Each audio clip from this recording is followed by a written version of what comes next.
All right, I was not jittery about these markets or the trade thing. None of that had bothered me until I saw the Commerce Secretary of the United States using that Campbell soup can to illustrate that there was no need to worry. Then I said, you know what, I'm going to start worrying. But I'm old. I get crotchety very, very easily. So maybe it's just me. Let's go to our Gen Hexers and what they make of all of this.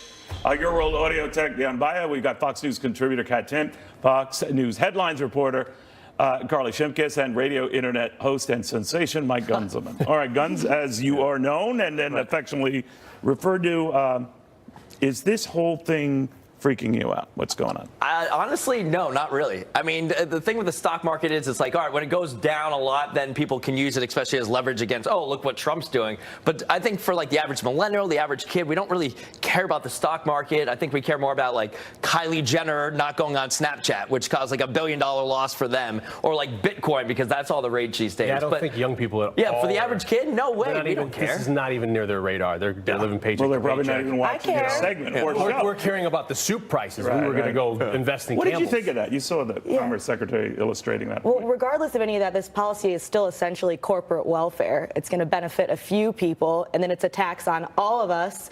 And I'm not going to buy like a car or a truck anytime soon because I have to learn how to drive first. Right. Would you buy a can of Campbell's soup? But I might buy some canned soup. All right, well, that was what he was trying to do. I don't know if I have enough, enough money in my Love beer. Yeah, beer. That's millennial young people. The Campbell soup thing is dumbing it down to an extreme level. You have to think about, all the jobs that this might affect and the broader implications of how, our country interacts with others.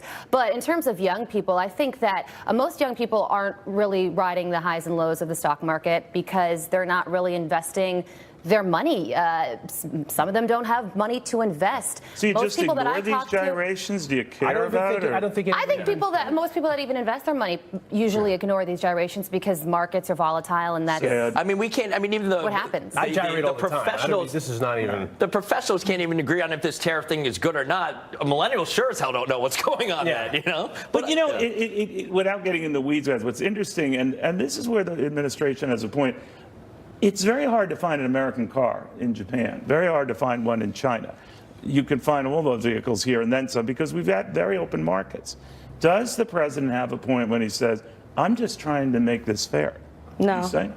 I don't think so. Free trade is the only way to go. No, but they're not being free. He's saying they're not being free. But in a lot of cases, he's right. It's going to impact us. If we hit another country with tariffs, they'll hit us with tariffs. Goods. But some of them have tariffs already built in, is what he's saying. I don't know whether this is the way to correct it. In principle, it sounds good. But then I guess if you're going to adversely affect, say, Canada, who are getting steel from, or people who are closest to their friends. The principle of it absolutely does sound good when you talk also, about the American steel market. Bernie Sanders likes this, and I don't know if I want Bernie Sanders on my side. Right, this is not a conservative position. Yeah. All right. Well, by the way, the whole world is upside down to that. You're right about that. And the Campbell soup. Absolutely. There's a tweet storm, by the way, guys, that the president not only talking about this, the trade wars can be good, but the one that caught my eye was what he had to say about Alec Baldwin. Loved waking up to that this morning. He's not a fan of Alec Baldwin, and that the president keeps doing this, referring to him as just a horrible guy doing this, and not even close to Darrell Hammond. Bottom line is, what did you make of it? Darrell Hammond got a big shout out. Yeah, you go, Darrell. Like how he has favorites. He'll tell you. What did you make of this? I mean, this is what we've come to expect with the president. He's not going to change. I think just from a real perspective is the fact that he had a pretty good week, whether it was the bump stock or like maybe 18 to 21 assault rifle, etc. But then he goes and he always does this. He tweets something that does not matter and it almost undermines him. Yeah. And it's so hard to support him. You found it kind of funny. Well, I love it because it's so much going on. He's got Putin talking about the missiles in Russia. He's got the gun legislation. I mean, you can tweet something and then also worry about those things. A tweet takes 30 seconds to post, but I think the president thinks these things are kind of funny. Do you? It would have been funnier seeing the reaction. It would have been funnier if he had left it as Alex Baldwin. Yeah. Because it's like, you're not even that famous. I don't even know what your name is. I just envision like his aides, because a lot of the time, he tweets in the morning or I sit in the bedroom, and the aides every morning are probably like, oh God, what's he going to tweet now? Like what do we have to, what damage control do we have to do now? I do think it minimalizes, if he tweets non-policy, he's he's had such a good week, and then when he tweets stuff out that's really just stuff that's getting under his skin.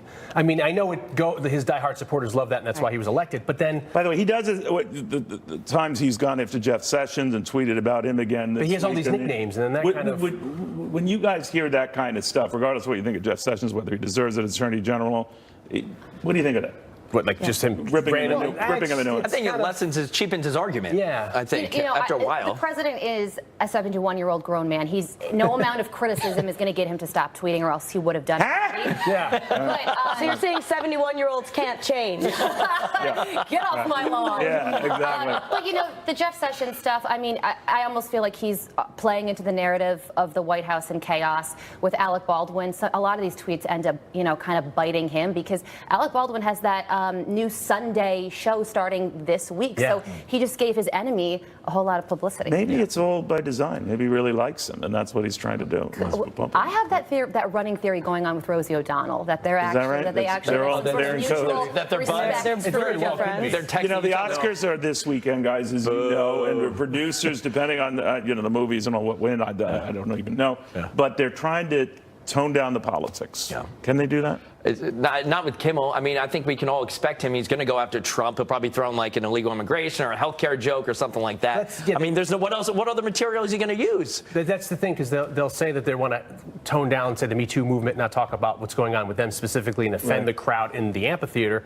But then if they then start throwing out political jokes or stuff, I think then you alienate people who are tuning in. But maybe that's why they're aware that they're in a big old glass house and they can't do it, because that Me Too movement is generated in Hollywood. Yeah, award show ratings are down big time.